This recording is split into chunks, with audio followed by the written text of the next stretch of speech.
Welcome to style Fatima. उम्मीद करते हैं आप सब ठीक ठाक होंगे। अगर अभी तक किसी ने मेरे चैनल को सब्सक्राइब नहीं किया तो काइंडली सब्सक्राइब कर दीजिए। आज मैं बहुत ही क्रिस्पी सी फ्राई अनियन की रेसिपी लेके आई हूँ कि आप किस तरह से प्याज को फ्राइड कर सकते हैं बहुत ही क्रिस्पी सा। मैंने प्याज ले लिया, देख लेंगे मेरी बहुत ही रैंडम प्याजेज़ हैं, कोई ऐसा नहीं कि बहुत बड़ी बड़ी मैंने प्याज ली हैं, नहीं, बिल्कुल रैंडम जो ये रेगुलर यूजेस में हमारे घर पे आ जाती हैं। मैंने उनको अच्छी तरह से अपने कटर की मदद से मैंने काट लिया और बहुत ही बारीक काटना है। बस ये थोड़ा सा रखना है कि आपको बहुत ही बारीक इसको चॉप करना है और मैंने इसको स्लाइस कर लिया बहुत ही बारीक, ठीक है। हमारा सेकंड स्टेप ये होगा कि मैंने एक झरने में डाल के इसको धो लेना और बहुत अच्छी तरह से अपने हाथ को रगड़ के धोना है ताकि इसके सारे जो छल्ले हैं, जो एक रिंग्स होते हैं, वो अलग अलग हो जाएं। फिर मैंने एक पैन में पानी को गर्म कर लेना। जब मेरा पानी अच्छी तरह से गर्म हो जाए तो उसमें मैंने अनियन को ऐड कर लेना है और अनियन को गर्म पानी में डालना है। और जब तक मुझे अनियन को पकाना है तो इसमें खौल ना आ जाए, बस जैसे ही एक खौल आए बस वहीं पे चूल्हा आपको ऑफ़ कर दें। इसे पकाना नहीं है, ठीक है, वहीं पे आपको चूल्हा ऑफ़ कर लेना है और इसको आपको निकाल लेना है, ठीक है ना। ये मेरी हो गई थी, मेरे खौल आया, मैंने चूल्हा ऑफ़ किया और मैंने इसको झरने में निकाल लिया। और फिर मैंने सारा पानी को ड्रेन कर लेना है, पानी इसका निकाल लिया। देख लीजिए ये मैंने पानी निकाल लिया, ये गर्म है इस टाइम। इसी पॉइंट पे मैंने अपने तेल को खौला के रखना है। जब मेरा प्याज मेरी बॉयल हो रही होगी ना पानी में, उसी वक्त मुझे तेल रख देना और देखिए किस कदर मेरा तेल गर्म हो रहा है और बहुत ही मिनिमम तेल है, मैंने तो कोई इतना ज़्यादा तेल नहीं लिया।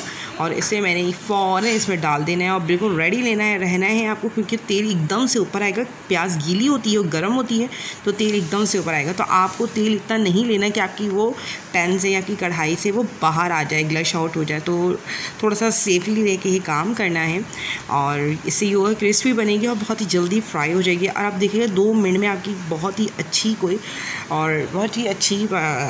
रेडी हो जाएगी अनियन। आपको बस चमचा चलाते रहना है, पूरे अनियन का टेम्परेचर को इक्वल रखना है। चमचे चलाते रहेंगे तो टेम्परेचर इक्वल रहता है। ये होता है ये साइडों की ब्राउन हो जाती हैं और मिड में ब्राउन नहीं हो पाती, तो आप इस पर थोड़ी देर बाद फ़ौरन चमचा चलाते रहें तो ये होती रहेंगी। अच्छा, साइंस इसके पीछे ये है कि हम जो पानी गर्म करते हैं, जो गर्म पानी में डालते हैं अनियन को और ताकि वो खौल आ जाए, उसकी एक साइंस ये है कि जब अनियन को हम बग़ैर पानी खौलाए हम डालते हैं, ऐसे ही डाल देते हैं हम नॉर्मली जो डालते हैं, तो उसमें जो अनियन का एक कलर होता है वो वैसा नहीं आता परफेक्ट। वो कहीं से कच्ची रहती है, कहीं से ब्राउन हो जाती है, कहीं से ज़्यादा ब्राउन हो जाती है, कुछ अजीबो गरीब तरीके से ब्राउन हो रही होती है वो।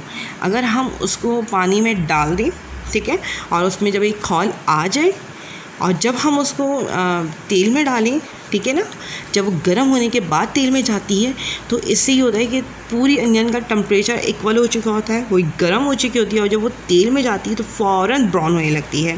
अभी देखिए कितनी जल्दी इसमें कलर आना शुरू हुआ है और मैं बिल्कुल चमचा चलाती जा रही हूँ, जल्दी अपने ये कलर देती जा रही है और मैं इसको इवन कलर मिलाने के लिए बार मिक्स कर रही हूँ ताकि हर तरफ से एक ही जैसा कलर आए। और बहुत ही स्मूथली हो रही थी ये और बस अब मैं इसको अलग कर लूँगी। आपको समझ में आ गई कि क्या लॉजिक होती है इसके पीछे, कि आप जब प्याज को पानी में बॉईल कर देते हैं तो इसके पीछे क्या लॉजिक है कि वो बॉईल हो जाने से वो क्यों जल्दी हो जाती है हमारी प्याज और क्यों कहा जाता है इस तरह से बॉईल कर ली जाए। जी यार, ये हो गई थी मेरी और मैंने इसको बिल्कुल डिश में निकाल लिया। आप इसको एक छन्नी में या झरने में निकाल दें, थोड़ी देर के लिए इसको ऐसे ही छोड़ दें, हवा में रखें ताकि ये जल्दी से हमारी क्रिस्पी हो जाए। और अगर आपने हवा में नहीं रखा ना तो ये दोबारा से अपने ऑयल पकड़ लेगी और ये नरम हो जाती हैं।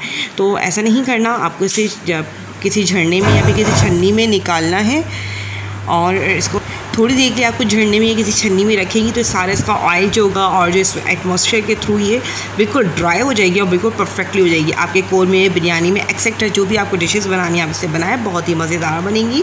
अभी तक के लिए अल्लाह हाफ़िज़, नेक्स्ट वीडियो में मिलेंगे इंशाल्लाह। मुझे हमेशा अपनी दुआओं में याद रखिएगा, मेरे चैनल को सब्सक्राइब कीजिएगा, बेल आइकॉन को हिट कीजिए काइंडली और मुझे लाइक्स दीजिए। आपका लाइक्स मैं गिफ्ट के तौर पर एक्सेप्ट करती हूँ। अल्लाह हाफ़िज़, नेक्स्ट वीडियो।